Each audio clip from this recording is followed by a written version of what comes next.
Hello, everyone. Welcome to the Aquarian Mind podcast. Today's podcast, episode number 87. I'm your host, Jamel Crothers. It's Book Insight Friday. We're sticking along with the standalone books that I've written over the past few years. And today we're delving into The Man Who Lost His Soul. And this is about a young man who is married and has dealt with domestic violence. But he's not necessarily the abuser. He's the one getting abused. So the book cover says domestic violence doesn't only happen to women. It does happen to men. The only thing is that it doesn't get discussed much. So when I decided to write The Man Who Lost His Soul, I knew it would be a challenging book. It's, not the traditional story that anyone would read. And well, how many books do you know of that tackle domestic violence in a relationship or marriage where the man is being abused? Not many, right? So that was one of the reasons why I needed to write this book and this story. I had to write something that would get everyone's attention and make people realize that this does go on, and on a daily basis.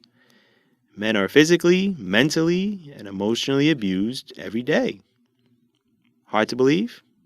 Well, not for me, and I felt obligated to address this. And I had to shine light on this and bring it to the forefront and make people uncomfortable a little bit. Because, well, that's what I've been doing for the past few years. Writing books that make people uncomfortable. And it doesn't make people too happy. And that's why I get those mixed reviews about, oh, and this and that. And I'm just like, look, the way I write is not important. It's how I convey the story. Anyway, so let's get back to it. Now, men are supposed to be considered strong and brave and this whole bravado and things of that nature. But the main character in the story, Joseph, he becomes brave in protecting himself and his children at the end of the story. Not meaning to give the book away, but hey, guess what? I'll give you little tidbits of what happens in the story. Now, the goal was also to get you to think about all of these men in the world who are abused on a daily basis, and they keep it hidden in, and they don't tell their friends and their families, and they act like everything's okay. In reality, they're not okay. And the thing is that they should have a voice in the domestic violence conversation also. And I'm not saying like men who aren't abused and things like, I'm saying the men that have dealt with this and have experienced this in their lives, they also need to be in these conversations and these roundtable discussions about domestic violence and how, they have gone through it and experienced it too. But the only problem is that men are seen as weak when they are being emotionally, physically, or mentally abused. It's how could you let someone do that to you type of thing. Not even just a woman in a relationship situation, just overall in general, because men can get abused in a relationship with another man too. But this is a focus on, a woman abusing a man in this situation. And, it's not really to take away from domestic violence that goes on with women, referring to, the story of Veronica in the World We Live In series, which is a more prevalent subject to discuss, but we always forget about men and what they're dealing with and what they go through. And, you would really have to go through a process of really trying to search for content that speaks on men who are, abused in relationships and, they're seen as not manly enough if they're dealing with those kinds of things. And while I have not seen this firsthand, I knew that I could put myself in Joseph's shoes and write a fictional story about something that does actually happen in real life. And the goal always is for me to impact, you guys. And it's a story that's really dedicated to men who have dealt with or are experiencing domestic violence in a relationship or a marriage. And when I started brainstorming and writing the notes to this book, I knew I had to develop a solid storyline to this.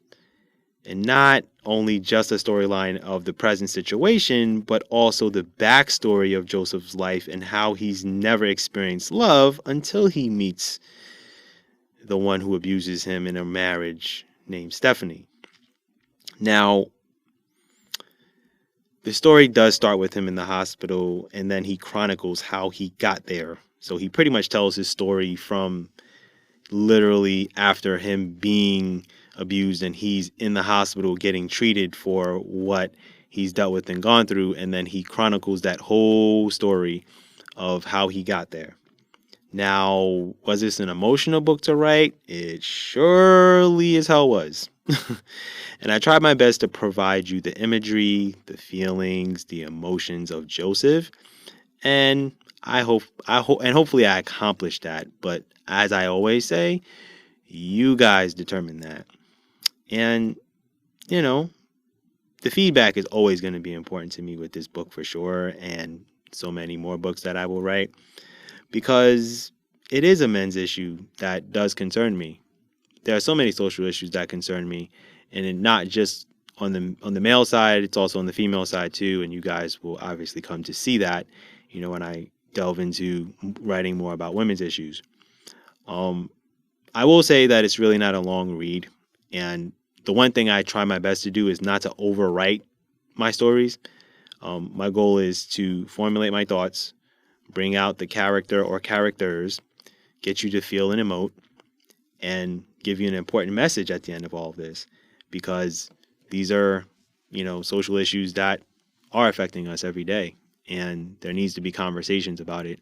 And for me, I can't just sit here and, come on a podcast and talk about it and read you all of this statistical data that is collected on all these situations that go on in the world.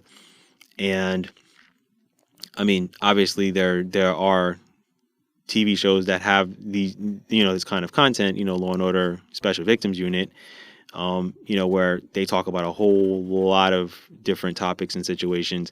And it's a tough show to watch, but it's, a lot of it is reality and what happens in this world on a daily basis. So for me, I feel like writing the stories is what allows me to convey the message to everyone, and I enjoy it. And if I didn't, I pretty much wouldn't be doing this. But The Man Who Lost His Soul, the idea came to me a few years ago, and once again, when you think of book ideas, you're entrenched in certain projects and you have to push that to the side. But I will say that when I did come up with the book idea, I did brainstorm it not too long after I came up with the idea, and I sat down and I brainstormed the whole thing, and I wrote down plenty of things that I would want to discuss. And I knew that in order to get the attention of any reader that's going to come across that book, I knew that I had to start it where he's in the hospital, he's beaten, he's battered, and I'm really describing all of his injuries in detail of what he's dealing with and all of that. I don't go into what exactly happened that night that got him to the hospital, but I do talk about what he's dealing with in that moment and how his family is emotionally torn over it, and how they really had no idea or any knowledge of what was going on in his home on a daily basis. So these are the things that are actually going on in today's world, and it's reality. And I try to write fictional stories, but in a reality setting, to make you guys really think, okay, this is going on, and how do we alleviate all of this, and how do we prevent all of these things from happening? And I don't want to sit here and tell you how I write these books, but then, kind of move on from it, because I want you guys to realize that it shouldn't take something to show up at your front door in order for you to bring forth discussion, in order to talk about things. I'm quite sure that with the myriad of social issues that I've written about, everyone knows someone who has dealt with the majority of what I've written about up to this point. I don't know anyone personally who has dealt, as any men who have dealt with domestic violence, but I do know women who have. But it doesn't mean that, I don't delve into that. And it was important for me. And obviously, as always, I do my research. Obviously, I always, take the time and, soak in content and, whether it's watching certain TV shows, to really, soak in what's being said storyline wise. And it's really immersing myself into these stories.